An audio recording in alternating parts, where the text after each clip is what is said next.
move forward then. So Mr. Jaramillo is behind on his taxes 4 years, so he is in tax deed.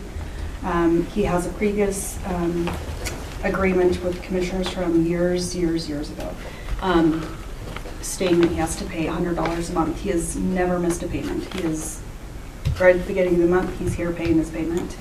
The problem is now that this has been going on so long and he has made the payments, the taxes and the value have gone up so much that it's not keeping up with the taxes. He also is unable to have the homeowner's exemption because he's got siblings that are on the deed that are unwilling to just kind of give it to him, quick claim it to him. So he's unable to get the homeowner's exemption. He would also qualify for PTR, I believe, because he is on disability. So he's paying full taxes. He is responsible for all the taxes aside from his siblings. They don't contribute to that part either. Looking at his application, I don't know. I don't see a solution with him continuing paying what he is to keep out of tax deed every year. So our recommendation would be to cancel the 2021 through 2024 taxes, let him start fresh. Hopefully we can get his value down a little bit for 2025's taxes and keep him on a payment program of $100 a month with waiving interest only.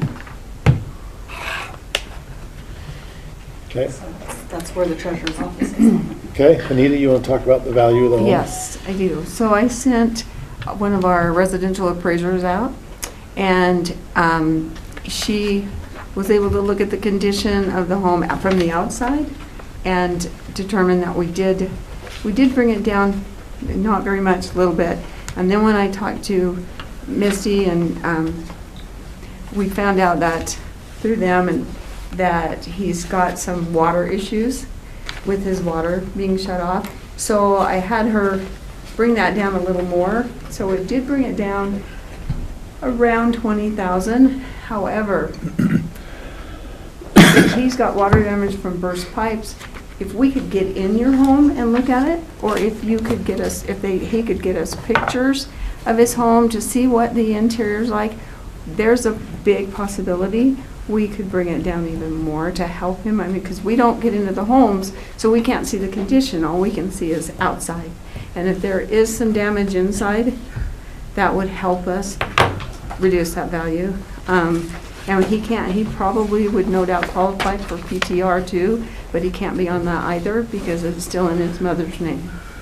And so that would be my ask, is if we could either get in the home and look, or if you could send us pictures or bring in pictures, whatever, that would be helpful to us to be able to look at the true condition of the home.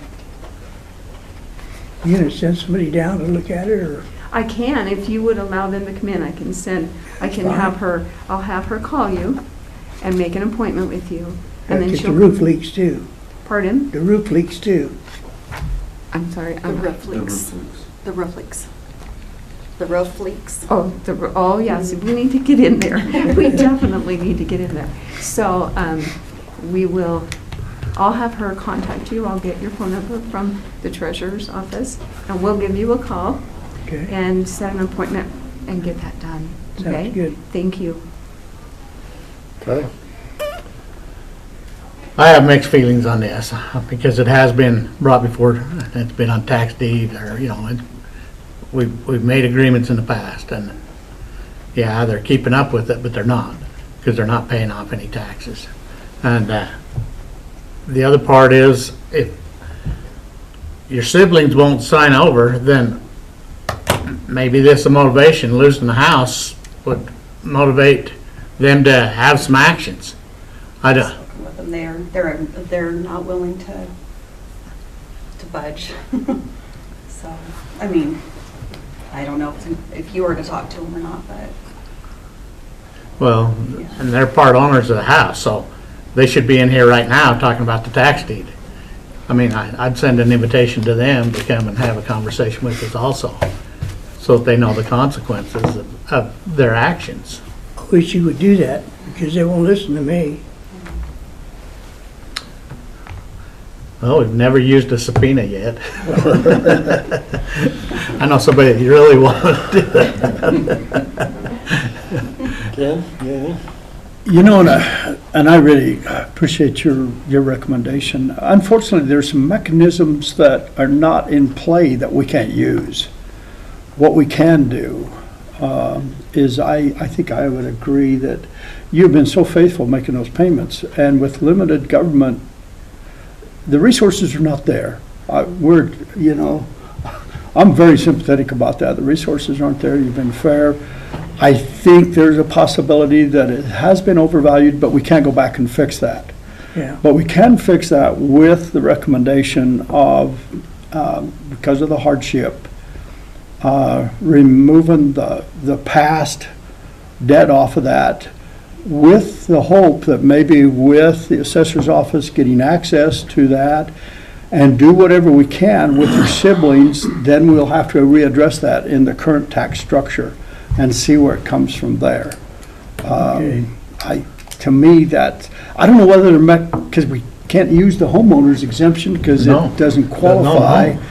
We don't have any other mechanism other than we do have the ability to remove the past lien, which in my mind, if I'm, without disclosing a whole lot of details, the amount that you're paying on an annual basis is more than I feel like the taxes should be.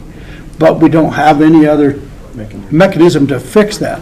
But we can, with your history of what you have been paying, go ahead and remove the tax off of the prior year, and then promise that this current year we'll do what we can to make what we can do right. But we can't fix your siblings.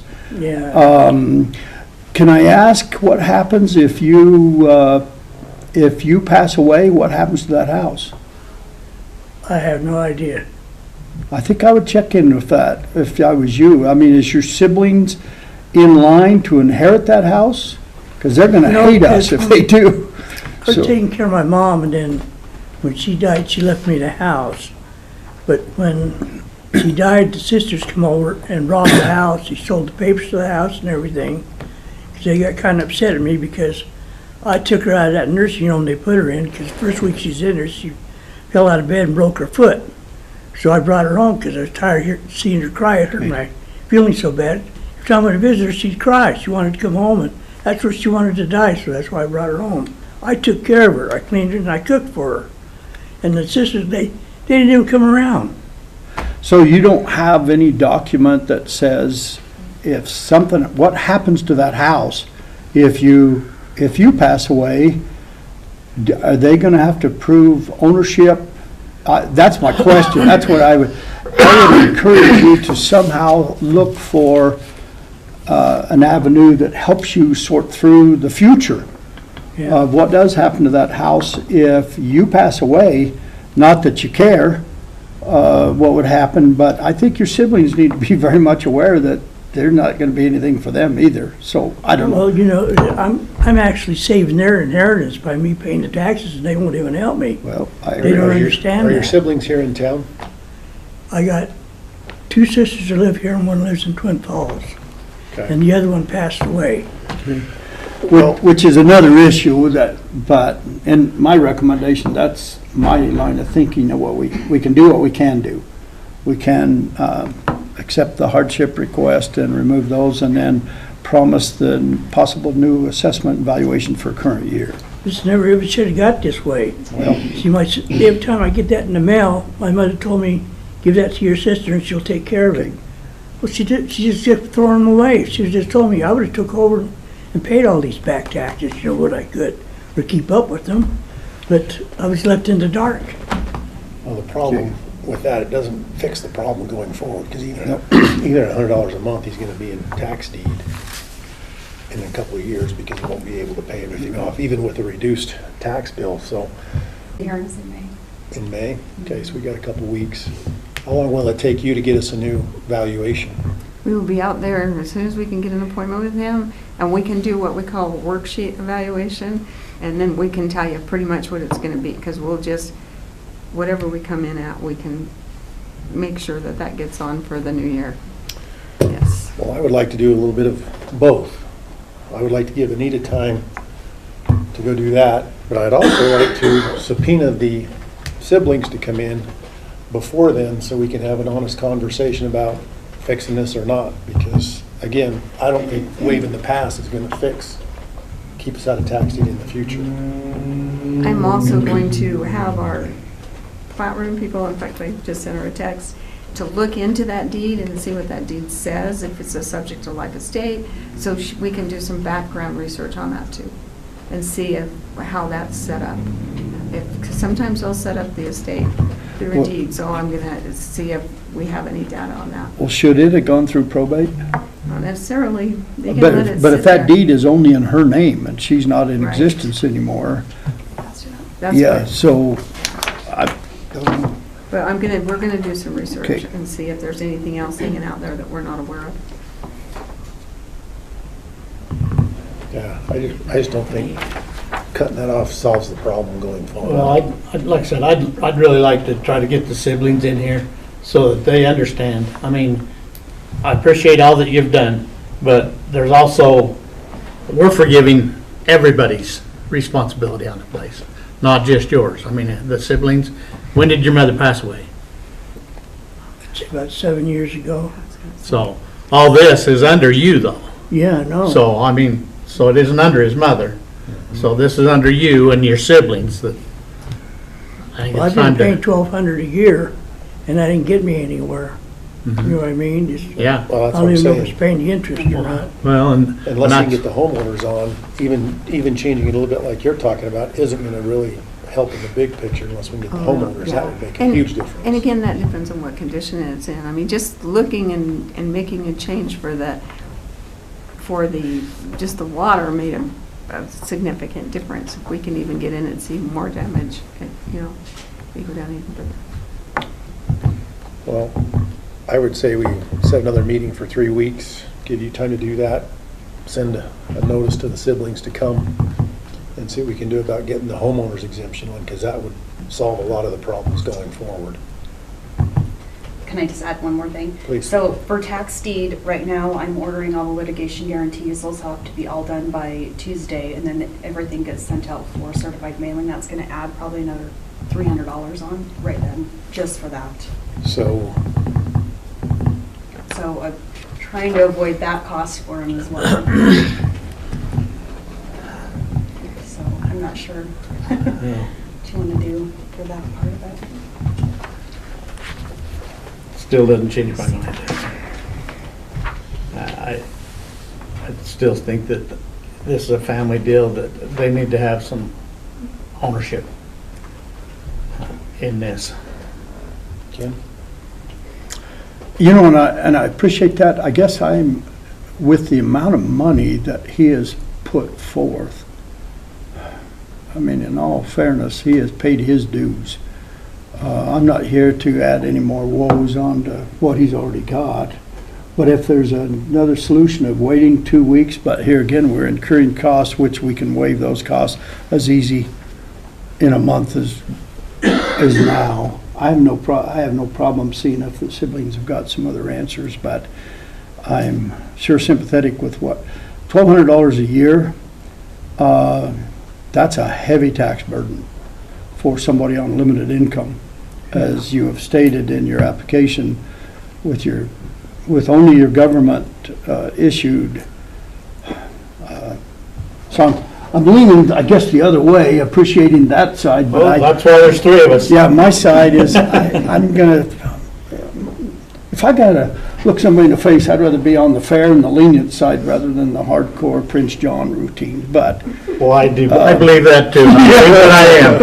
And there's 9,500 taxpayers. right, so 95,000 taxpayers in Bannock County. I agree with that, but there is mechanisms to set up for relief of somebody who meets certain qualifications, and in my mind, I think he has met those qualifications of trying to make those payments in the best he can, but there's some circumstances that is beyond his control, or we think.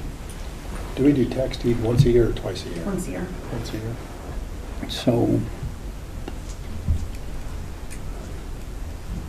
you're in the middle, dude. And how much is the legal stuff you're talking about, $300? It'll be about 300, and then it'll also be advertised in the paper, which is gonna add probably another $60 on top of that. So if I order the litigation guarantee, it's at least $215, and then I have to send out certified mailings to everyone, which are almost $10 per certified mailing.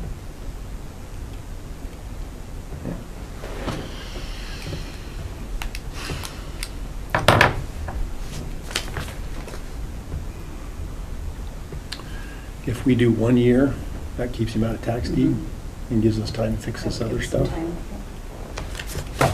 That would be my proposal, is we give 1 year, but still put us in this meeting in for three weeks to get everybody here. Which is still gonna add a little bit of penalty and interest. It's waived right now Okay. regarding the previous commissioner's agreement that's in place. So right now, he just made a payment a couple days ago, so he's at $406 right now for the 2021 taxes. And that would be what we, if you wanted to waive that for 2021s and then try to figure this out. I'd be willing to. I'm good with that. Okay, then I'll make a motion that we waive, what year do we need to waive?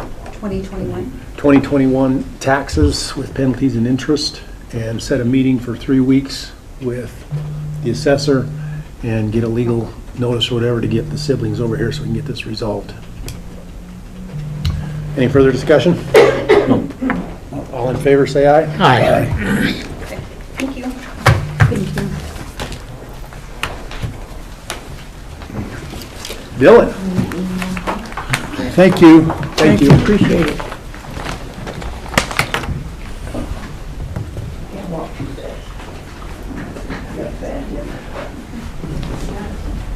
Morning, Dylan Emmons, landfill manager, here for a quarterly update of the landfill. Starting at the bottom, I reviewed the new architectural for the scale house yesterday.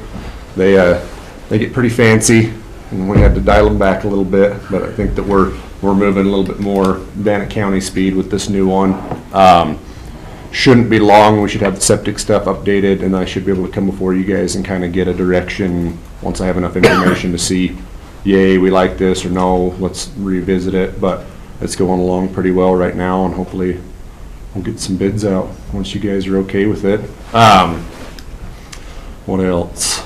Can I ask you a question right there? Yeah, go ahead. We're talking scale house and you're talking septic in the same sentence. Yep. What kind of septic, is there underneath that? So in that lower compound, I'm not sure if you're aware of where it's at, but before you actually make it into the main facility of the landfill, off to the left there's that mosquito building and then Right. some gravel piles and stuff. That's where the new scale and scale house is gonna go. And that does not have sewer services.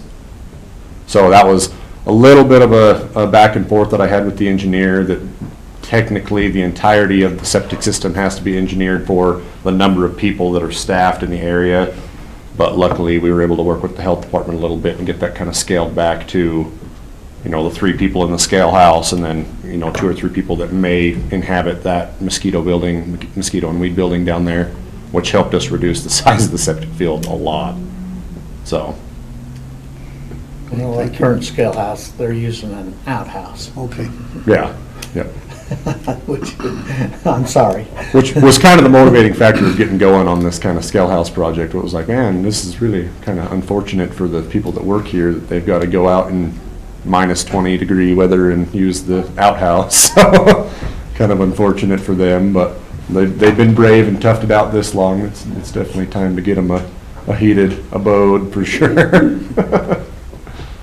Thanks. Yeah, no problem. Then we kind of breezed through it at the last one.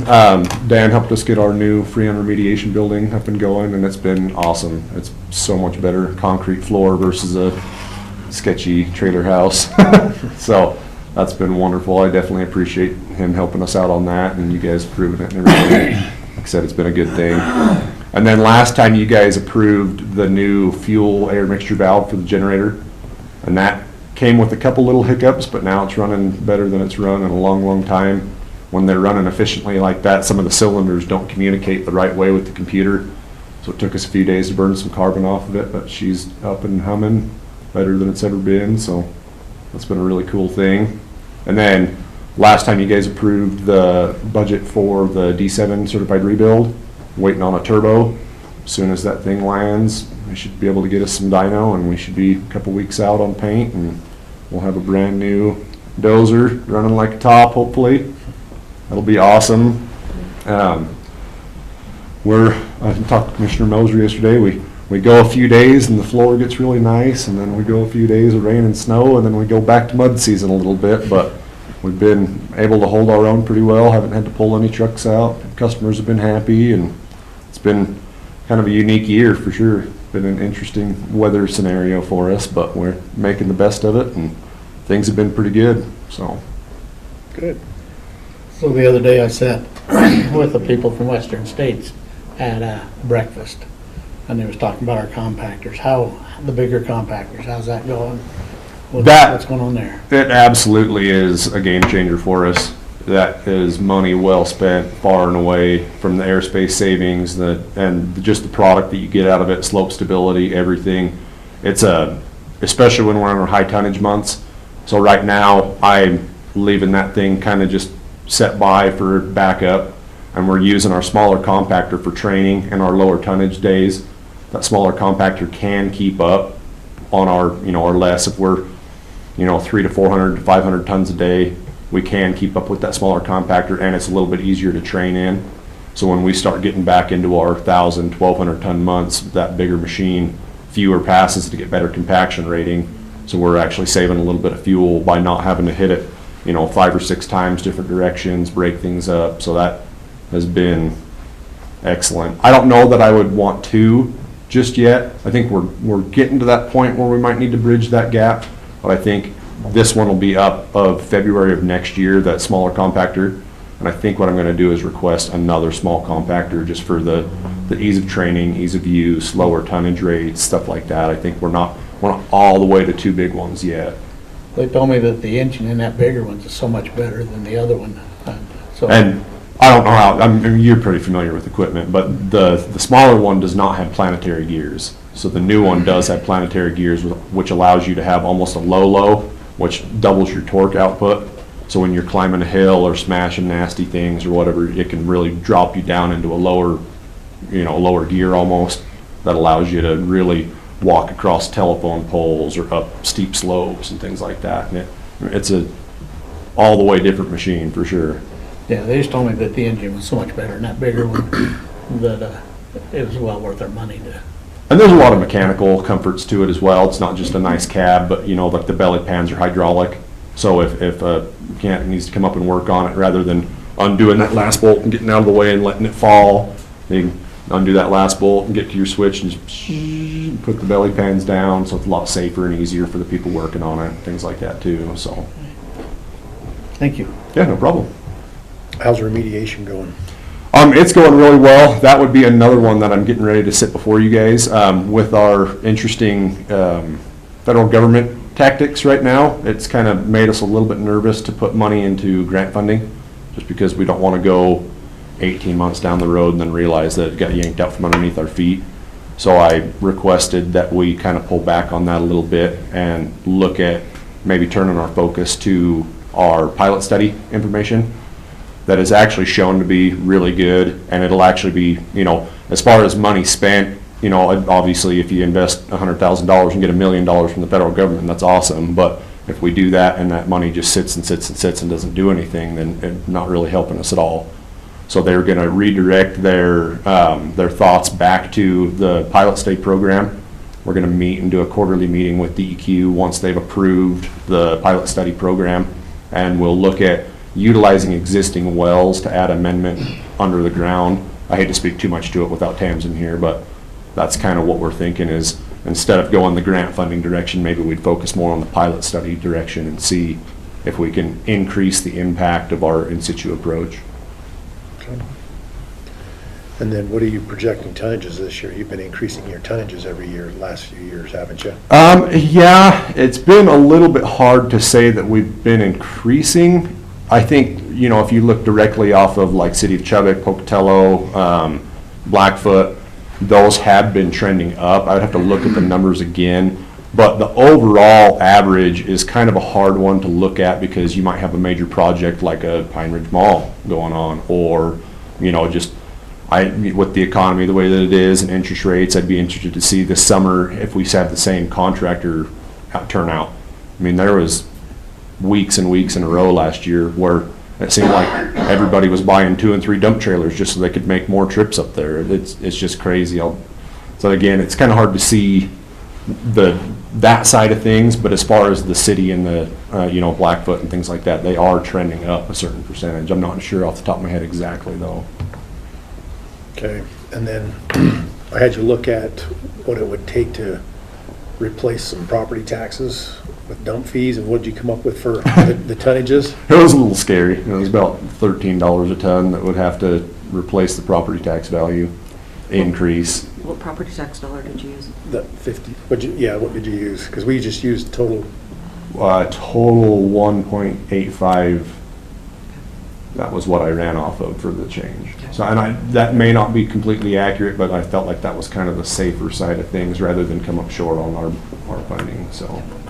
Gave us a ballpark number that didn't look very good. Especially when you do it on accident and look at the report backwards and you're like, oh, it's only gonna be like $2. And then I looked at it again like, plus 11, sorry, my mistake.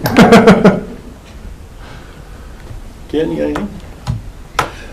Just as what you were saying, the thing that I would be worried about is switching to total just fee-based.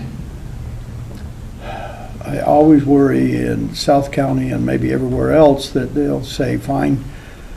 It seems like when they're on their taxes, it's part of it, they get it. If you go to a fee base, how many canyons are gonna end up with a pickup load of junk up those canyons or in their lot or whatever? So there is a unintended consequences with going strictly fee-based. And if you've ever lived out there, you drive up those canyons and see where somebody just, instead of coming in here, they're dropping off a mattress or whatever there is up canyons, trying to either enforce that or having everything posted. Just something we need to be aware of.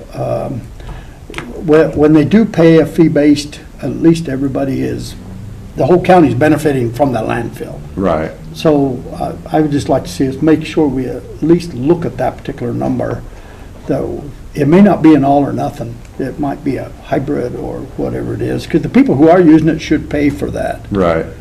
But I don't have the answer right in front of me, but I would be a little cautious that people in Downey or Lava may not want to drive clear to Pocatello to, go on a fee base. There's just some unintended consequences. Right. The other question I would have is, have we got the capacity going forward to continue to contract with other counties, or are we should be worried about taking care of the capacity for inside of Bannock County?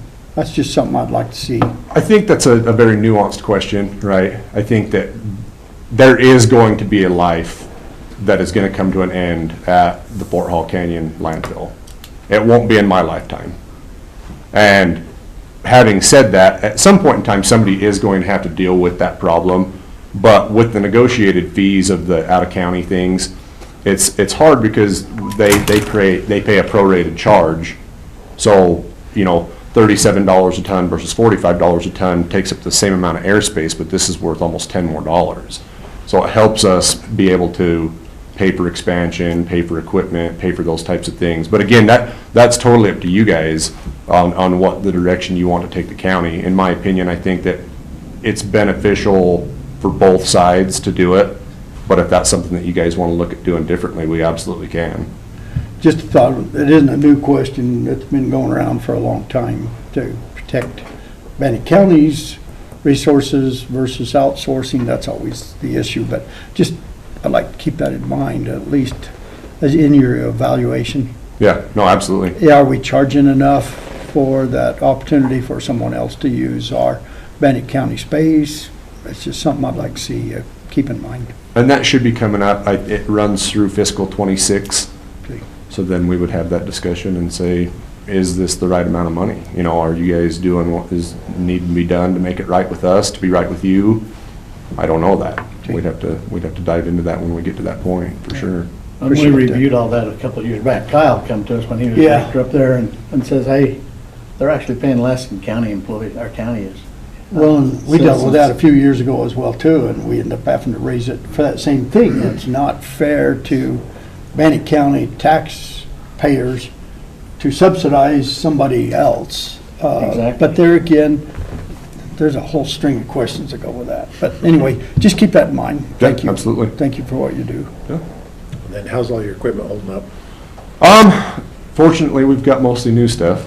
It's been better in the past. I know we've gotten behind on some services, worked with the shop and with Public Works. I don't know if we had a software issue or what, that the hours weren't updating. And we finally kind of started getting onto it, and we're like, hey, like, we're getting behind on some of these services, what's going on? Well, it's not updated in our program.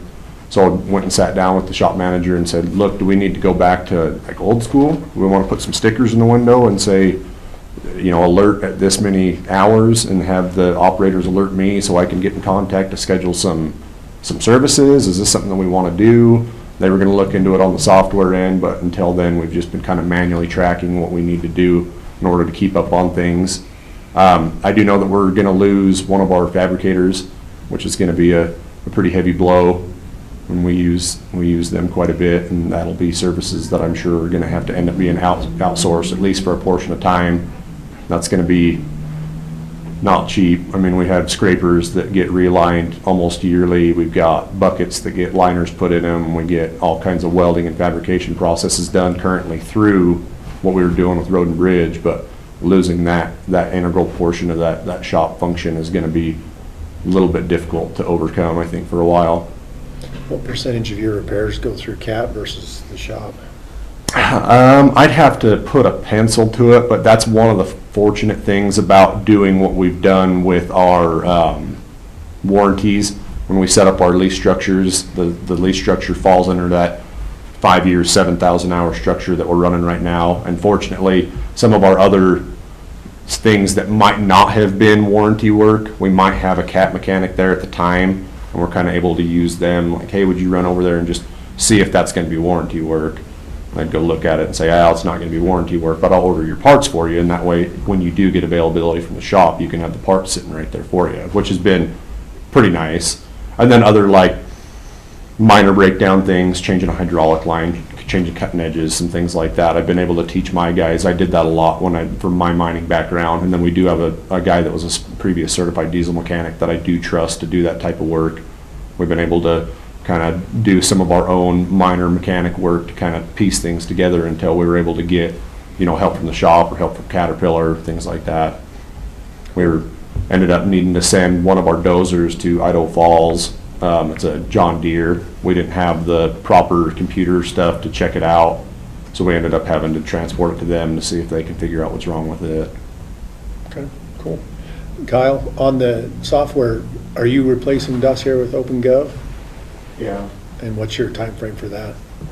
that's starting 1st of April. 1st of April? Some of the things though is, it's not necessarily. Come on up, Kyle.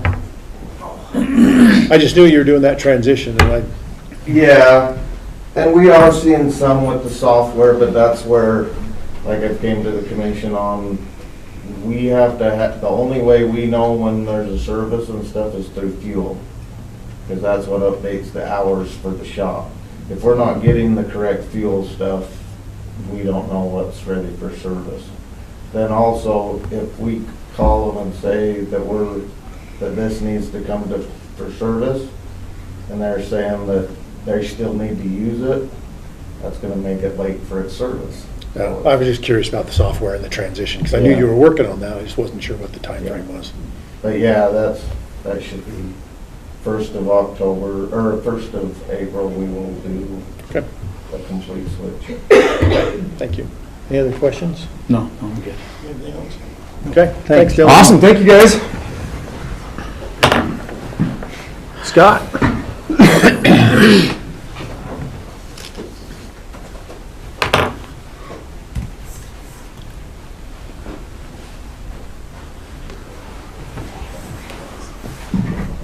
Good Morning, Commission. Scott Crowther, Event Director, Business Manager. I've got a couple things to chat with you guys about today. The first one I would like to talk about is our contract with our camp host. As you're aware, we tried this, well, we tried to do a volunteer agreement a couple years ago and didn't really have a lot of success. And then Jimmy came to us last year. And as part of that agreement, we waived the cost of the RV space that he stays in. He's kind of our after-hours representative. And then we agreed to give him like a tank of propane each month, right, as part of that service. Honestly, Jimmy did a lot more than I think we were expecting for, and not necessarily ways you can monetize. One of the things that he alerted us to was there's a few groups of people that would come in at 8 or 9 at night, camp, use our showers, use our facilities, and then be out of there at 5:30 in the morning before we knew. And so we'd find a lot of folks that were abusing our facility. They may come in and camp one day, get our shower codes, and then they would come back for the next month, essentially for free. We were able to talk to some of those folks and alert the sheriff's office to some of those abuses. So Jimmy provided a extremely valuable service to us. I thought it was great. This year when we started talking, I mean, last year as we talked, Jimmy brings up his own side-by-side, and he is our patrolman for the complex, and he had asked me last year about, is there any way we could help out on some gas? Based off the contract last year, I didn't think that was possible. With this contract, we'd actually like to put a fee on the contract, a total fee of $3,500, which is about $500 a month. And it's just to be used for his miscellaneous expenses to maybe help offset some of the costs that he accrues, not only at our facility, but just with inflation and all that stuff that's been happening. For me, it's hard to necessarily point a finger to say that he's saved us or earned us that much more money, but I believe that he has. There's a lot of people that either wouldn't camp at our facilities because maybe the boxes were locked up where he could actually get them checked in, or he just does a lot of stuff. He helps keep the complex looking nice. He'll go around and just clean things up for us. I think he's a valuable tool for us. So I would like to move forward with this contract. Now the $3,500 that we did not have budgeted in a specific line, but I do have in miscellaneous expenses, I have $10,000 set aside for movies in the park at the port, and we have not used that the last 2 years. We do use some movies, but not that much. So that would be where I would. Insurance. Scott and I did talk about it a little bit. His trailer's insured. Mm-hmm. I'm assuming your side-by-side's insured. So it would just be Any other general liability? Which is, when we first went down the road of looking at contractors, like this is not we compare ourselves to Federal Forest Service folks, and a paid position like this is not uncalled for, and this is usually how people, not uncalled for, sorry, not rare. This is how a lot of people do it. Matthew was not here when we did that. We did a lot with Ryan, but we did review all those contracts at the time and tried to align it with what other RV parks or camp hosts were how they were being treated. And I'm 100% for this. I mean, we had so much vandalism and different things up there that just in that case itself, we're going to save this amount of money, in my opinion. Yeah. Propane tank, it just says propane tank, doesn't say what Yeah. size, it doesn't. Well, and that was in our last year's contract, and he never used that. I don't use very much at all, just for cooking in the summertime, that's all, and that's not very much because I'm all by myself. So how was your experience last year? It was very good. I've done that I was at the Chalice Hot Springs for 2 summers and 3 winters, and then at the Chalice RV Park at the golf course too. So I'm very familiar with that type of work. Well, we appreciate it.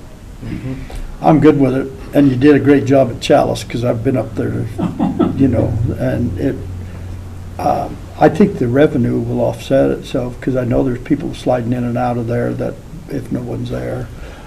I'm okay with the contract.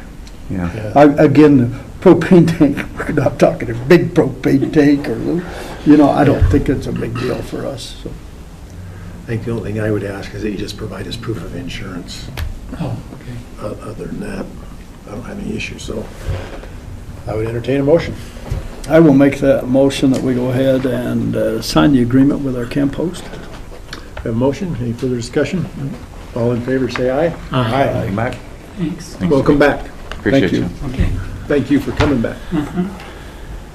The next thing to talk about. Okay. The next thing to talk about is we talked, I think, last week about sponsorship agreements. I had mentioned that we have one that we do a multi-year agreement with, and that is ICCU. And so this is the agreement to move forward from 2025 to 2028 with ICCU. ICCU has been a valued partner with us, at least since I've been up at the complex. They really like to see the concerts happen up there, and they've been willing to try different things. I think a couple years ago they recognized that after we transitioned from the Go agency, that marketing was a real issue, so they invested a ton of money in marketing to help us through that.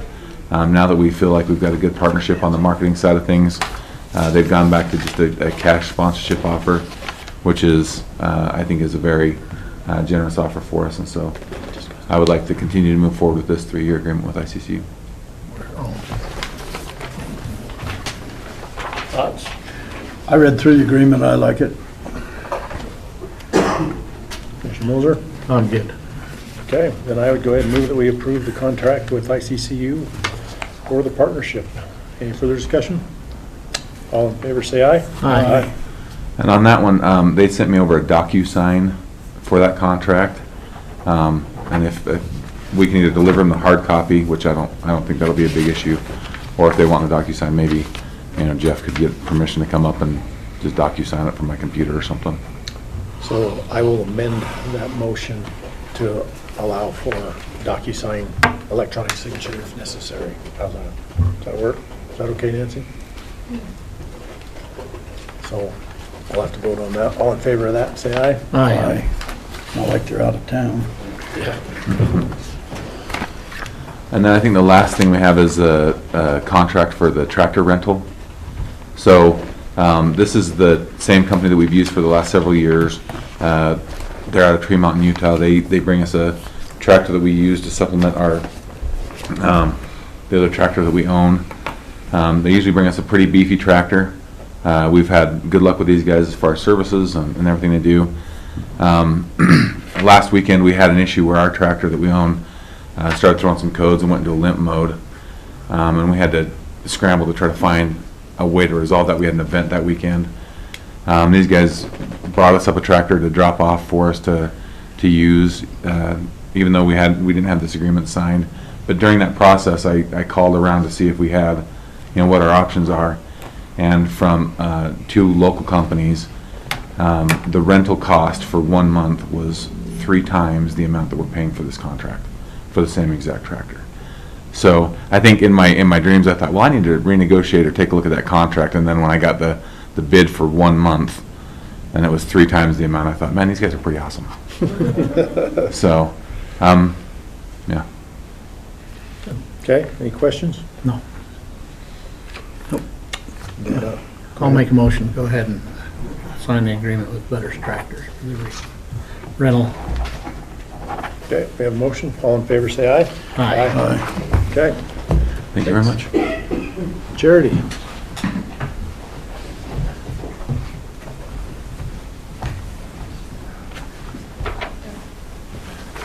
There.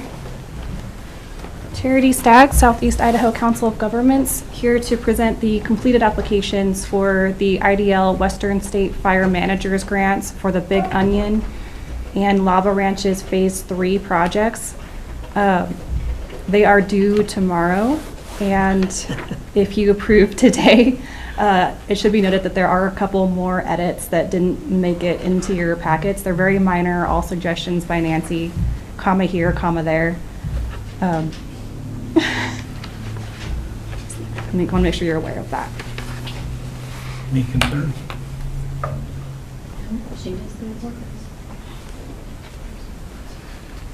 Okay, and given all the uncertainty that's going on with federal grants and stuff right now, how does that impact these? They have not given us any guidance on that. At the moment, the deadlines have not changed. The only guidance we have gotten is that there's going to be new guidelines moving forward, but they haven't explicitly stated that anything has stopped. Okay. I was in Washington this week, and it was very interesting. Every federal agency you talked with, the answer was, I don't know. I don't Yep. know. But some good things that they talked about was the Good Neighbor Authority, which this is kind of a part of that, is looking to possibly be expanded. Also, the ability to do more stuff for us to be caretakers on some of the federal land is also on the table now. So more projects like this can. I got my fingers crossed. Some Yeah. good stuff. But like I said, the answer was, I don't know, but we're hoping. I asked my daughter, you got a job? I don't know. Yeah, I don't know. yeah. Any questions, Commissioner? No, I don't. It looks good. Knowing both of those areas, I think it'd be a great move. So, okay. Okay. So with that, I'll go ahead and, Mr. Chairman, to make the motion that we will sign the amended applications for these two grants. Have a motion? All in favor, say aye. Aye. Aye. Okay, Thank you very much. thank you. Mr. Kendall?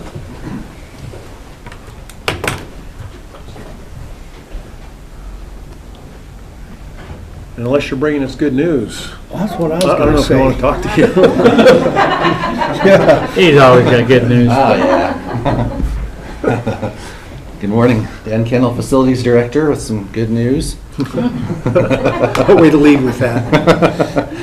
As we started to dig the hole for the footing and the foundation up at the Event Center office, we have our special inspections that we call it. We had a compaction test done, and I guess it's pretty common on that bench is the soil conditions weren't ideal.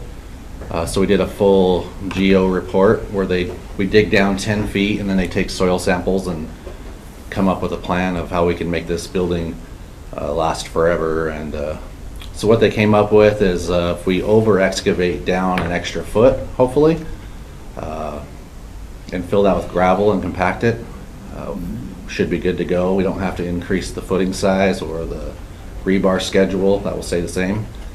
They were just giving us the opportunity, if we want to save a little bit of money, to haul in our own gravel. So I talked to Kyle a little bit about bringing in gravel from the Philbin pit.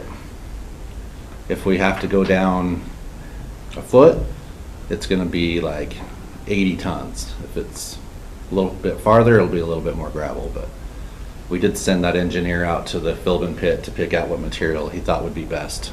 And they do a proctor on that soil or that gravel out there and make sure it's going to be good stuff. But so I'm here today to ask for Kyle to bring in some gravel to that building site.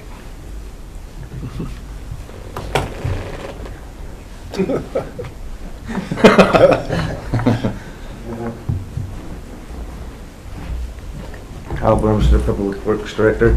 Yeah, we've been talking about it. The material that they're gonna need to use is stuff that we crush. There is a cost, but it's pretty minimal. If he's talking what he said today, you're talking about a little over $1,000, so.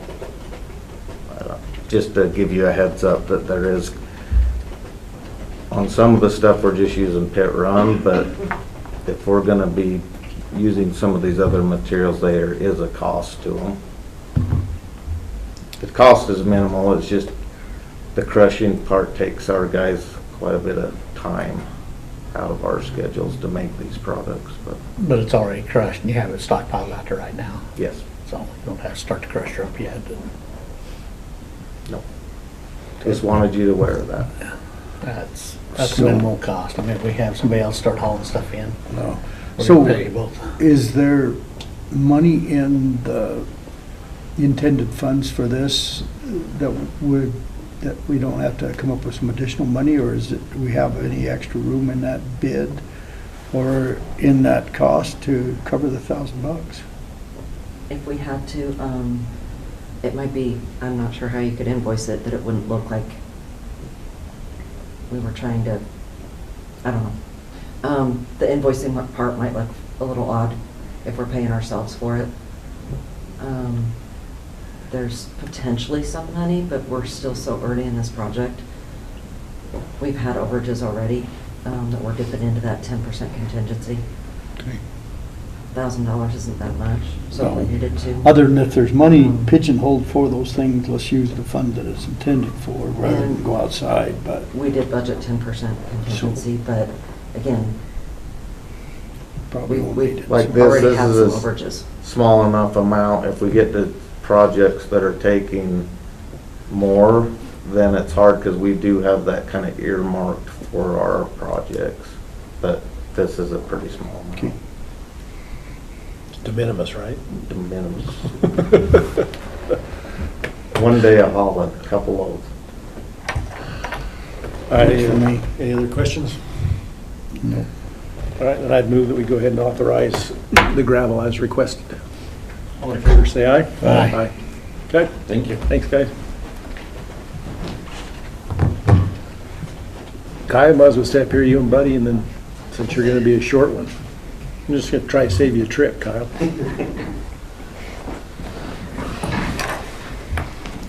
Morning, Commissioners. Buddy Romero, Public Works Assistant Director. I just have before you the purchase of our second roadside spraying truck. We did budget for this last year. We do have, I guess, the budget for it, but I finally got an agreement together on it, and the truck's ready to go. So I just wanted to bring that to you and make sure you guys are good with moving forward with that. What's all in this truck? It has powered mirrors. Okay. Side steps. So, So this sheet that's here is all the stuff that Yes. is there. Yes, sir. Yeah. That's quite a list.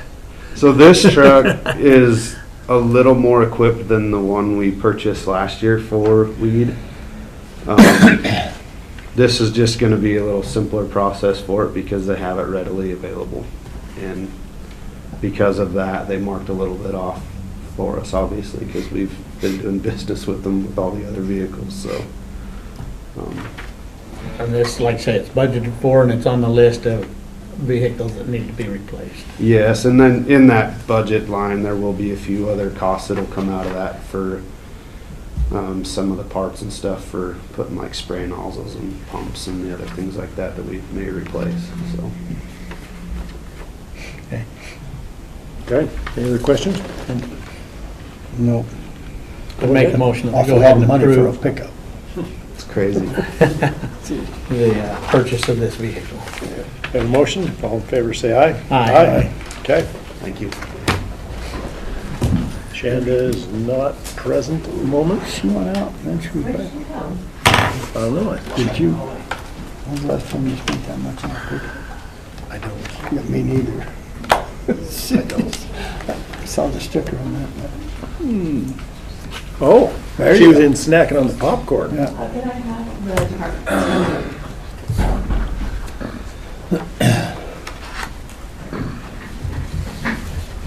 Gonna wear these guys out. I tried to save you a trip, Kyle. Dylan, Buddy, yes? Go ahead. Good morning, Commissioner. Shanda Crystal, Chief Procurement Officer. I have a couple items before the board today. The first one is a request to discuss the implementation of a new rental equipment process. I've invited the departments that use rental equipment most to join me today. And auditing, legal has reviewed, but it was unable to attend today, as is Levi Waldron. The sheriff's office is the other one that sometimes will rent equipment. He was unable to attend today, but supports the process moving forward if the commissioners deem it so. Then the process that we would like to start out with has been submitted in your packets for review and discussion. Just as a quick review of it, we wanted to keep it very similar to what we do now. We just wanted to do it one time for the year and then approve that company to be able to be used at any time. Any department that we have here needs to use them as emergencies might arise, or like the discussion today with the rental tractor, right? If that was a company that was a part of this, then if this process was in place, then Scott would have had approval, if it was on the list, to go ahead and make the arrangements, get the tractor coming. The aerial lift that we need for Downey, right, could have been a part of this thing, but we would have done it once instead of, right, all of those different contracts going through legal, going through auditing, back to the commission. We would do it once for the year, approve the company's process, or not, right? If they were not comfortable with the process, right, then they don't get approved. But as they get through auditing process, legal's process, come to the commission, I would ask that they be put on a list of approved companies that departments could use. And then those departments would be notified, right? Again, that if anything comes up, if the company's on this list, you're free to move forward. The one caveat that is very different than what we do now is that the commission would be authorizing these departments to sign those contracts from approved rental companies on that list that have been through the board. If that was the case, upon approval or need for equipment, they would let auditing know when that equipment would be delivered, when it would be returned. If there were any adjustments, sometimes, right, projects take a little longer, get done quicker, anything like that, right, that communication just needs to happen with auditing to make sure that it's been added to our insurance appropriately. And then you would pay the invoice as it came. If there was a time that you needed a piece of equipment that was outside of those approved companies, then it would be the normal process, right? You would come back before the board, it would go through legal auditing, back before the board, kind of a one-off thing. So this does not restrict departments to who they can use. It just speeds up, makes the process more efficient for them on companies that we are comfortable and have pre-vetted out for anything. The discussion today is that I would like to seek approval for begin vetting rental companies. John had mentioned that, right, we don't know what we don't know until we start this, but he is comfortable with where we currently sit. And so, right, until we start moving forward and potentially find any other, hiccups or anything that we might need to work out, he's comfortable moving forward. One question I have is, how do the check and balance of what funds are available? You have a line item, and you rent from this company, and then you rent from this company and this company, and how do we make sure that the totals that we're taking out of that line item kind of match up? This should be within the normal scope of what they would rent. Like Scott's tractor is the best example. This would be ongoing costs that they have budgeted for. I guess if they do something outside the scope, then maybe they could report to the board, hey, I didn't anticipate needing a piece of equipment on this project, so I had to get this. I'm going to end up having to short something else so that I can cover that cost, and they could just report that in maybe their updates. And that's all I'm asking kind of is, okay, you've rented 5 pieces of equipment this year, and a pump goes down or something, and where's these funds coming from? How do we make sure that we're not overspending on that precaution? I forget, does everybody have a rental line item in their budgets? Not necessarily. Most of my rental stuff is not expected. Most of my rental stuff is emergency. Like, it was 2 years ago, when they were doing the sewer line project, we had a really wet spring and the lake was flooded, and we found out that we have no relief valve for that reservoir. So we had to pump the water into one of our other holding, like the water holding area. And that was kind of an emergency deal. That was one of the ones where I get a hold of Christy, we see how we can move the money around, and then we've got to come to you guys to get something approved that will then have to be ratified in the next meeting, because we've got to get that pump right now because it's flooding their project. Right? That a lot of my rental stuff is emergency. That does require some funding discussion. Yeah. This tractor one is different, but a lot of my other stuff is more emergency. I'm not reading this. I mean, that would be my only concern is, if we put a line in everybody's budget, this is your rental line, kind of, you keep a balance, so you kind of have an idea. You talk with Christy. What it would be, it'd be hard to, so like even ours, we have a rental line, but it's for large stuff that we know we're gonna do, like crusher or something like that, that's $20,000 a month. If we were in the situation, to me, it would be in our operating, if something emergent, because we wouldn't have, I don't have anything budgeted for a small tool that I need to rent. Maybe what we could do is we could just add a line in here that says, if it's gonna be unanticipated, an emergency rental that might create an issue with my bottom line budget, I'll be required to update the board afterwards or something like that. That way, in the case of the pump, you could still get it. You have to have it or you can't keep operating, so we're gonna find money within, and usually what a department can do is maybe cut something else out. Maybe you won't do a mile of road, or maybe you won't do a different repair or something like that, but we would just try to cover it bottom line. But then if they update the board, that way we know, hey, this department might end up going over and might need to dip into contingency at the end of the year. Yeah, I just wanted everybody to know that this isn't just here's a credit card, you gotta go do rent, whatever you want. If it is an emergency, I mean, we like to know about emergencies too, I mean, when it happens. So if outside the normal scope, I will update the board at the next available meeting, something like that. Yeah. Like you guys are aware, in the indoor arena, we've had a couple of issues over the last few years, right? We had some bolts shear off and caused a pretty scary thing, potential that we were able to fix. But just in cleaning and replacing lights, we have to have a 80-foot Aerial lift. an 80-foot aerial lift, and those things are pretty spendy. In the case of something like that, we could pull that out of our maintenance line. Right. So even though there's not a rental line, that is part of our maintenance for the facility. So I think that, again, it's not budgetary acrobats, it's really just kind of working together to find out where some of those things can fall in line, and then we just stay within that budget like everything else we do. We don't, maybe we're not gonna, fertilize the soccer fields. And the bottom line just says the departments will pay rental. Yes, yeah, but we could definitely add a line to address that. What's the longest you rent something, Kyle? Yours is what, 6 months for the crusher, or The longest we rent something is maybe 2 months. 2 months? Dylan? About a week, 2 weeks tops. Okay, you don't do anything really long-term, do you, Dan? Yeah. Went down to 4 months of a lift there. But I was thinking we just put a cap on here of 6 months. Anything under a 6-month rental would fit in that. If it's gonna be over 6, then we've got other things we probably wanna talk about, but.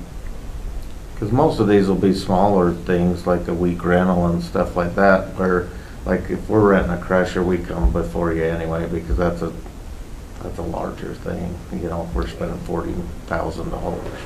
Well, Scott, your tractor is 6 months. March to, okay.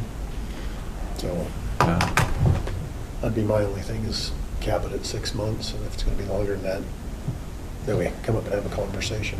So one thing that I've seen, I know I talked to John about this a little bit yesterday, is in a lot of the rental companies around here have got standardized rental contracts. And those standardized rental contracts don't always fit with what we do, right? I think you guys talked about the one from was it Mountain West. And hopefully this process will allow those guys to kind of go back and review and maybe make modifications to their contracts.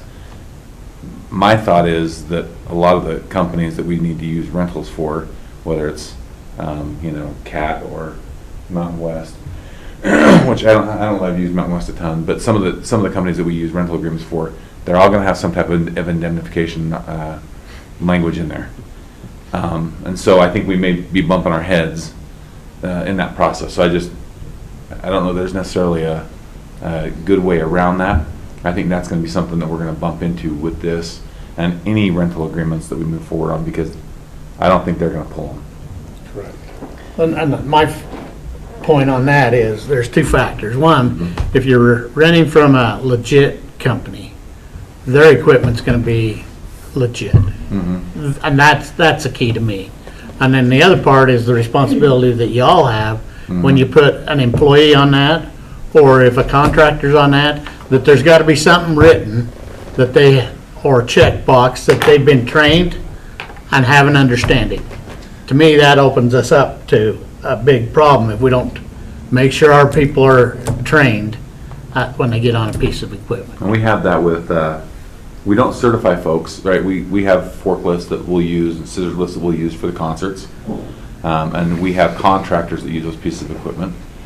We have tractors, and we have nearly every rodeo, or they have tractor drivers, but we do have a form that they fill out that is a release of liability form.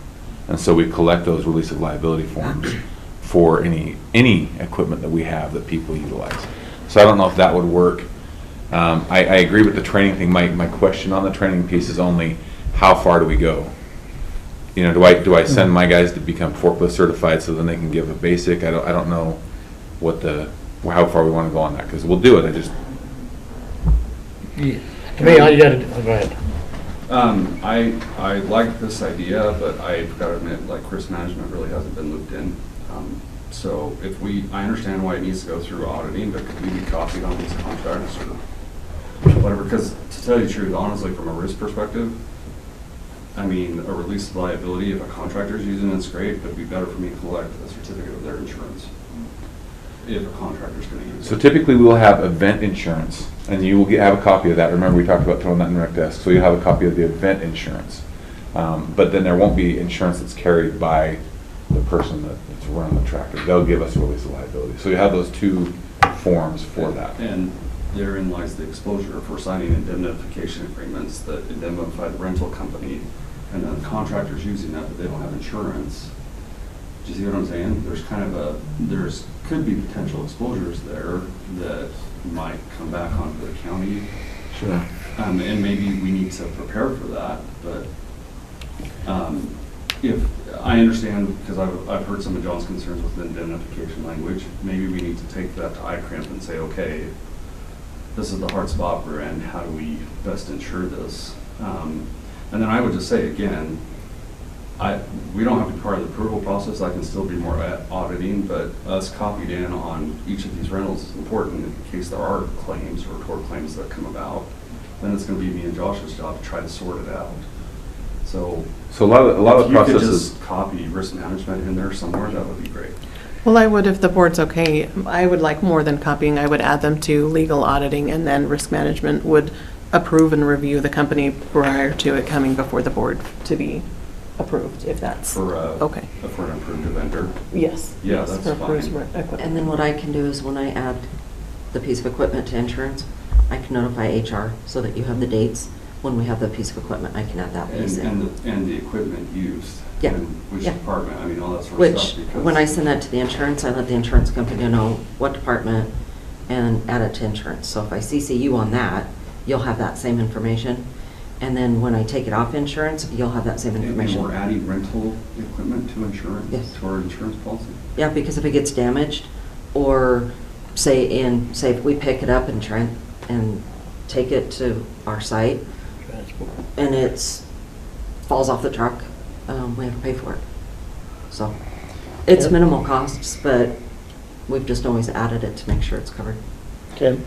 And we need to not get carried away with the exceptions rather than the rules. I think the whole intent here is anything that you're squeamish about or uncertain, I'm not good with that. This is just the normal, everyday little something that you could rent that you don't need to come for here. There aren't approved renter or whatever. I don't think you're ever going to get an agreement that we're all going to agree on between risk manager and accountant that's going to take 100% of all of our fears away from us.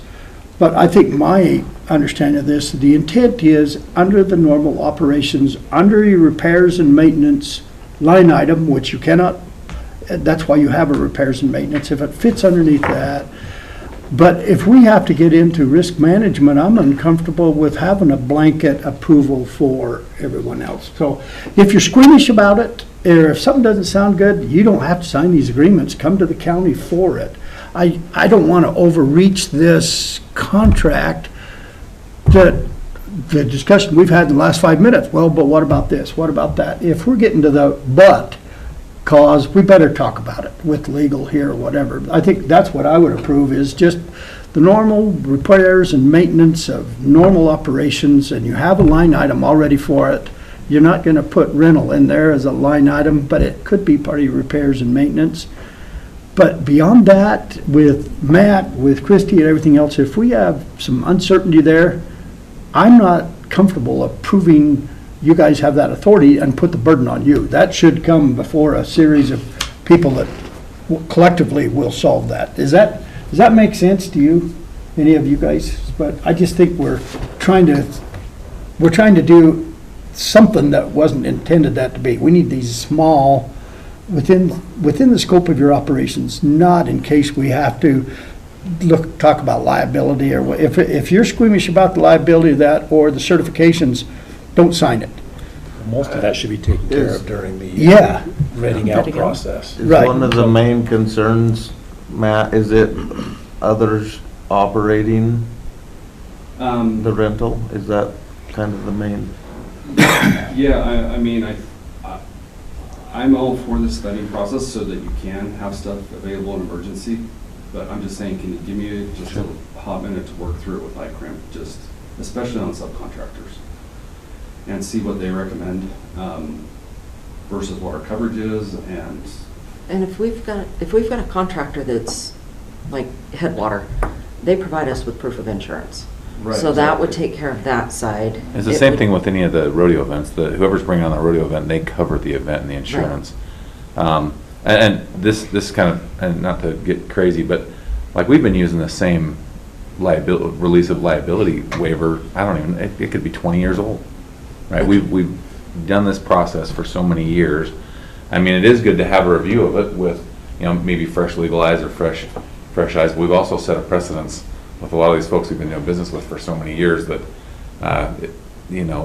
it could be, if I had to have my staff in the tractor for every event, for the entire event, I don't think we'd have near the events because it's just too costly and I don't have enough folks for it, so. Well, the whole intent of this was to help speed things up so you Yeah. can get stuff done when you need to. And we don't know what we don't know at this point in time, so I And for an overall agreement like this, I'm good with it. I am too. But but my cautions are and I've talked to Dan, and so we rent this aerial lift, scissor lift, and he isn't down there and people are jumping on it. That's my concern is when we don't know what we don't know. But, so that's why I throw that out there, that honestly, you guys have that responsibility. If you rent that piece of equipment, you gotta cover it. I do have 4 statements then that I would like to add and then send it back out to the group for review. One is that the unanticipated, unbudgeted items would have a conversation and be updated to Christie and the board just as quickly as possible. That it be 6 months or less on the rental. Anything more than that would come before the board.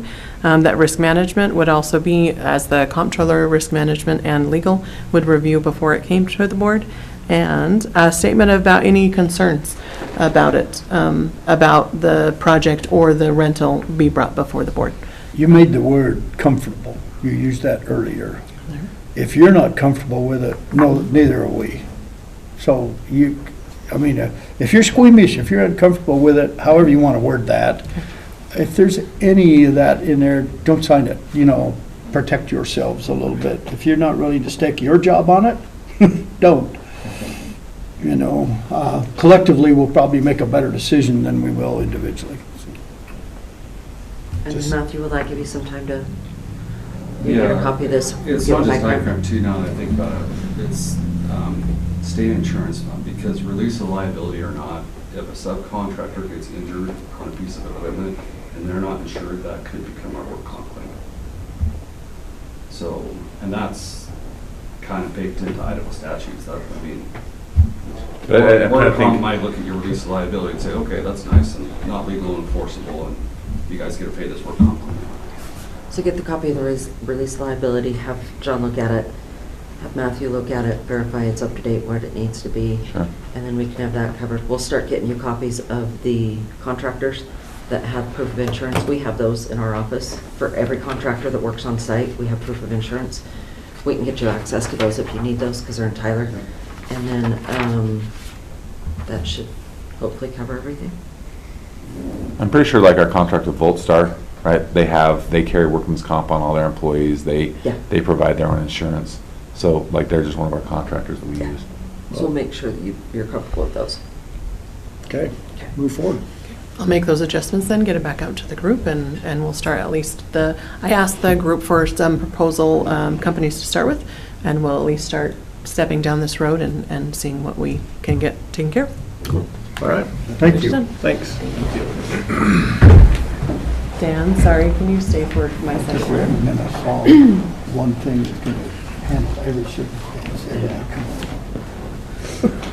My second item I have before the board is a procurement update. I have asked Dan to hang with me for just a minute. On Tuesday, we were asked for sidewalk remediation, right? If there, what the plan was, in hopes of the new project out on 6th Street, to not have these happen every year. We asked the engineer and the architect and our contractor to meet us yesterday, and they were very helpful, and so that was great to have that meeting. We did identify 3 major areas of concern that we had on this project and discuss ways of remediating that. The first thing we want to do is we want to wait another 30 days in hopes to get all the frost out of the ground. See, some of the problem pieces have settled quite a bit.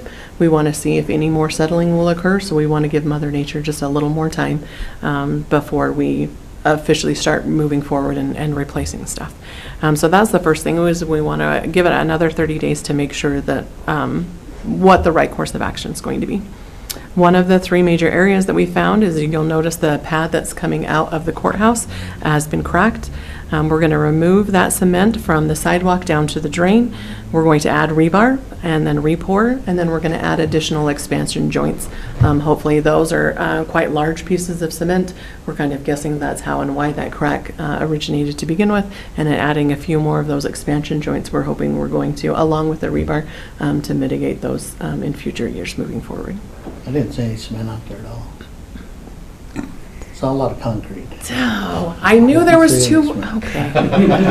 He's speaking as an old cement player. Right? He has educated me prior to, and when I wrote this up, I'm like, I know there's another word, and thank you. Not cement, but concrete. Okay, so the second area that we've identified is the sidewalk in front of elections. Right now, there is a pad that is poured in connection with the steps coming out of election that is not connected with the sidewalk, and those are moving independently of one another. So we would like to remove that sidewalk in front of elections and the step pad of the concrete that's there, and add rebar and re-pour as a single pad. So then if there is heaving in the future, it's going to move as one and be less likely to cause a tripping hazard moving forward. That's what we'd like to do there. This third area is along Clark Street, the handicap street ramp. We would like to remove an additional section of old sidewalk that we hadn't touched before, and that's next to the handicap ramp, and then re-pour in hopes to mitigate that area. That is the only section that may result in an additional change order. But again, we want to give it 30 days, see what Mother Nature is going to do for us, and then have a plan proposed to Dan, and then we'll know exactly what we're doing as far as any adjustments that need to be made. That's all right. And in our conversation with them, they were very good. I mean, they want it done right and stuff. I agree.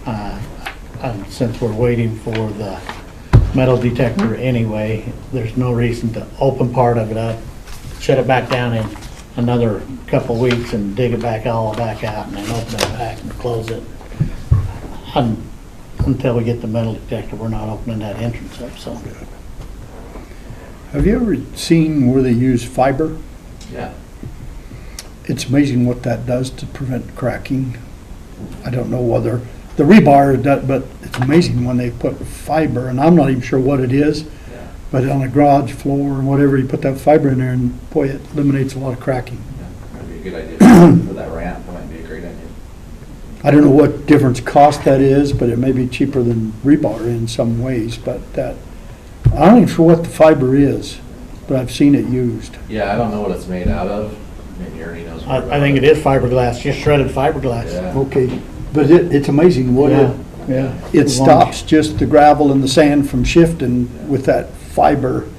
It's like putting potato flakes in your bread, I guess. I don't know. But We can definitely something ask in him. there. But it would be interesting to ask and Yeah. see for a minimal cost, especially where those are high Yeah. traffic area, is there something else out there that we could throw in a couple of those slabs that are right out of elections or whatever to prevent that from cracking? Because cracks just, eventually, you're gonna get your heaves and everything else in there. That's a great idea. I'll hit them up Okay. about that. Okay. Excellent. The other update is just the dashboard I have for you. There's a couple items that we're working through Road and Bridge as they get ready for their summer season. The road oil, the guardrails, the magnesium chloride. We're looking on, there are different agencies around that bid these out, and so we're waiting for those results to come back in to then decide whether or not we want to move forward. The magnesium chloride we do have back, and we do anticipate piggybacking off of a Power County Highway District contract for them. That should be submitted to legal here in about an hour or two. Didn't and we do that last year as well? Mhm. Piggyback with it? Yeah. They are, it's Power County, and so they have a lot more dirt roads than hardly anybody else around, and so they bid out a large amount of area. So it makes it even cheaper for us, and the company that has won for the past little bit have always been willing to let us piggyback, so it works We've out done really that well for years. Yep, works out really well for Bannock County. The only bid that I have open currently right now is for the detention center, the diesel generator. The board are pre-qualified 4 different contractors to replace that diesel generator out there, and that ITB has been issued out to them, and questions are due tomorrow at 11, and hopefully, I think my due date is on the 17th, I believe, of March, to have those bids back in, and we'll open them up the next day. Okay. Thank you. You're welcome. All right, that concludes all of that stuff. Last part is the claims agenda and all that fun stuff. We have invoices, commissioners' reports, and credit application. Looks like we have mileage reimbursement requests, payroll, MOU. What's that for? Our memorandum? Oh, that's to authorize authorization, excuse me. Davenport to Yeah. approve Yeah. timesheets. And then a cardholder agreement. We do have a couple SRAs in here. Is there anything to talk about on the SRAs? There's one sign approval form that I wanted you to be aware you're signing it after the fact. It got lost in between HR and payroll, and so it was turned in late. The department did their due diligence. We just didn't realize it was missing until the employee came in for orientation. Okay. So, Okay. Any other questions? Which is on- not generally a practice. No, that it we is do. not. Correct. So But- It was my employee's mistake, and I talked to him about it. things happen. And, but, So I apologize. just for the record, if anybody's listening, any department head is listening, this is not a general practice. If you don't get them in on time, we have sent them back and told people you're not going to work yet.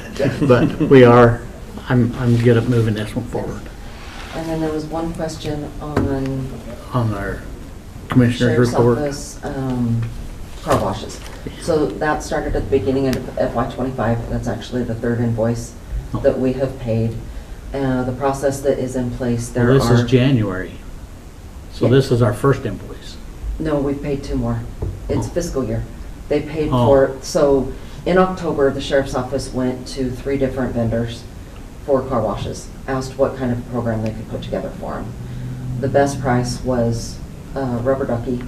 The department communicated with Shanda and let her know the prices that they got, and that was the cheapest vendor, which is probably the information you got from her. They have 44 fleet vehicles that are signed up under the unlimited plan of $19.95 a month.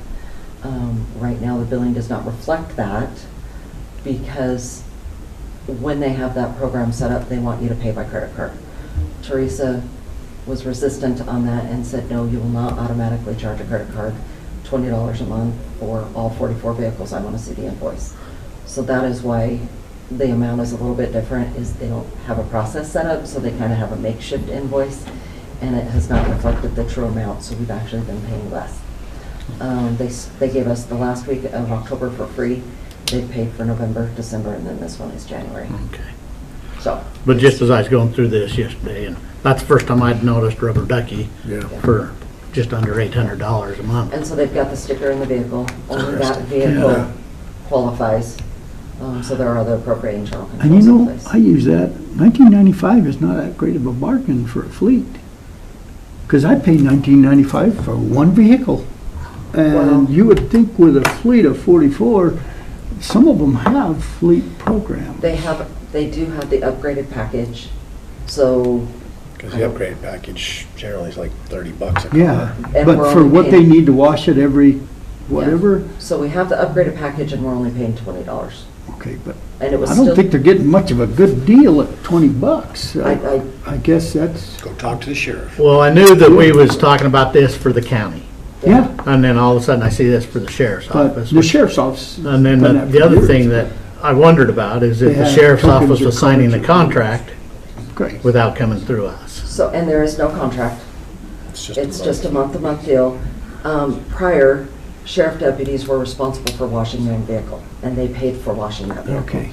So this was a benefit because now the deputies aren't responsible Yeah. for. And I covering that understand the fee. rubber ducky, but the other thing So- about it is you got the pony right over here. He's got 2 locations. They did try, like I said, they went and talked to 3 different vendors Really? to see what kind of price they could Because get. I am Well, with that's- Pony And and this- it's 1995.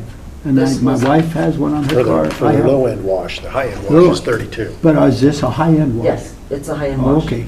So we're getting the high-end wash for $20 a month, essentially, Okay, $19.95. I can live with that one, but Yeah. we're not getting such a great deal if it was Well, 1995. And I did talk to Shanda about it, and she'd talked to the different companies. Okay, Rubber Ducky doesn't, I mean, the invoice just says, this is the price. It doesn't give us a breakdown of how many vehicles went through and then But what we- went on, where actually over here at the others, they can give you what vehicles come through, when they come through, and the whole bit on that. Well, and like I said, they've got the sticker in the window, so only those vehicles can. They've given them the bins of the vehicles that are eligible to go through. So all of that's on the backside. You're just not seeing it on the invoice Yeah. because their system is not set up to generate an invoice to charge us. So they're just saying this is how many washes we get, but it's no more than 44 times $19.95 a month. And that's the other reason Teresa is verifying the charges and wants an invoice is so that nothing just gets charged. okay. I'd like to see those $5,000 radios. Unless we paid $10,000 for 2 radios. I don't know. Sheriff's which ones. Department. Just Yeah, pop out. there's an invoice for 2 radios of over $10,000, and I thought, man, I'd like to see those $5,000. Next time you do the jail inspection, tell me you want to see a radio. They're pretty good radios. So, other than that, I didn't have any problem. I'd make a motion, we approve the items on the consent agenda. Have a motion? All in favor, say aye. Aye. With that, we will be adjourned for the day.